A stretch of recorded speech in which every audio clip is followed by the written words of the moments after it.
Let's learn to use the drummer track in GarageBand. By having a drummer on your track, you not only add a little bit more groove and feel, but it makes it more fun to do your recordings.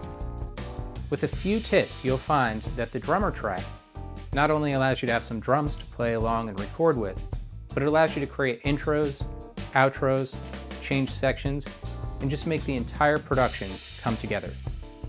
When you first load a drummer track, you're going to come up with this screen. So you have your library open here on the top left, which could also open and close with the letter Y. And then over here, we also have our editor, which can be open and closed with the letter E. For now, let's keep them both open.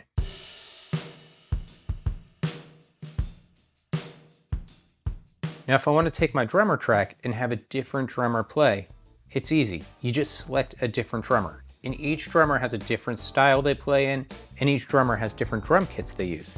So for instance, if I wanted something that was a little more singer-songwriter, I could select Songwriter and then select Darcy.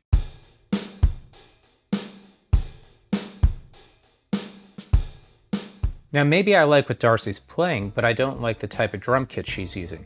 Okay, well let's switch our drum kit down here and see what happens.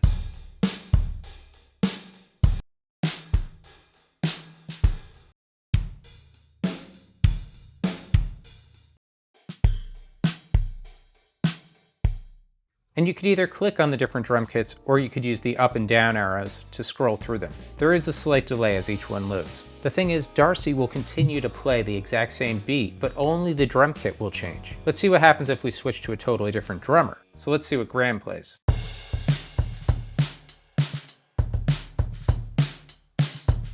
Or maybe we want to hear what Mason plays. So each one of them is going to lock into our tempo, which is up here on the top. And as we adjust the tempo, sometimes you'll even see some differences in their patterns. Now, where the fun really comes in is here. By double-clicking our region, we can now come on in and customize what each individual drummer plays by moving this ball around. So as we go bottom to the top, we actually get louder. And as we go left to right, we get more complex or simpler. And then we could do anything in between.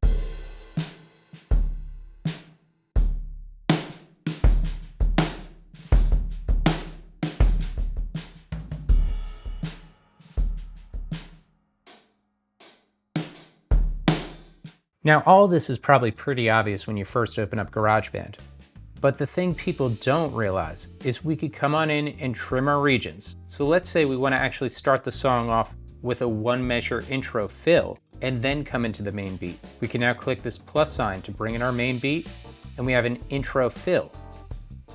And for each region, we could assign a completely different place with this ball. So if we want our intro fill to be super busy, we can come on over to loud and complex and then come in to our main region and put it somewhere in the middle so it just kind of mellows out after the intro of the song. To take it even further, we could control how many fills we want. So fills are kind of all those cool things drummers do to just put some crashes and other snare parts in. So let's take our intro and really just kick up the fills by going here on the bottom right and just making the whole thing just crazy with fills. Let's bring our tempo up a bit. And now let's see what it sounds like.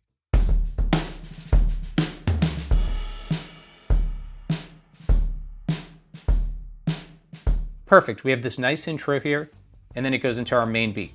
Let's have our main beat just last a few bars. So we'll go 1, 2, 3, 4 measures, and then we're gonna create a new section. On this new section, I'm gonna have our drummer Mason switch from playing hi-hat to playing our ride. So I'm gonna click on that third section and click the ride symbol. Now listen as we switch from this section into the new section.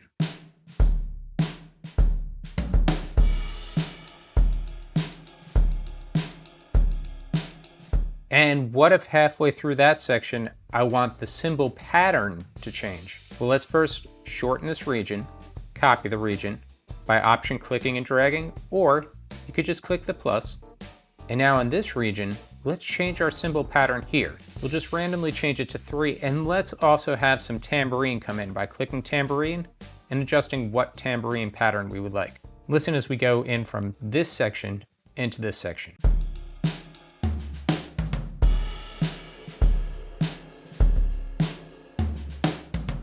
We could also add maracas, hand claps. If we would like less snare and more tom fills, we could do that here. So what if we would like a measure of tom fills right here? Let's see what happens.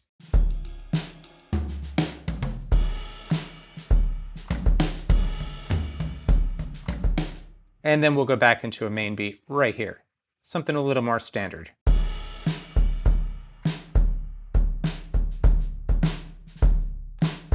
Now something that's cool is we could also select to go into half time or double time. And let's see how these affect our sound. We're going to keep this one at just standard time, create a new region, and now as we go from this region into this region, we're going to go into half time. And listen to what happens.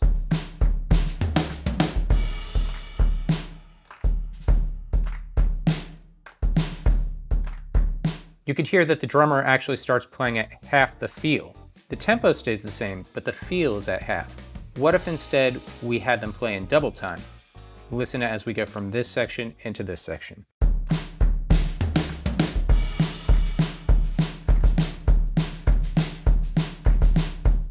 Now we could hear that the drummer is playing twice as quickly. We have the ability to come on in and adjust swing. We already talked about being able to adjust fills, and then there's just a lot stylistically we could do. So when it comes to drummer regions, don't be afraid to experiment. Chop things up. You could take a section, loop it out, like we've previously discussed, so we could have the same one measure pattern.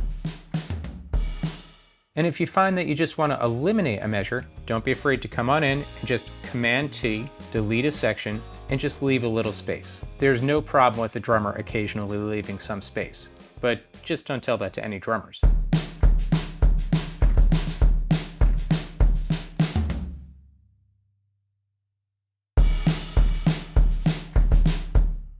Your drummer tracks are a great tool. It's going to make recording more fun. It's going to make arranging your music more fun.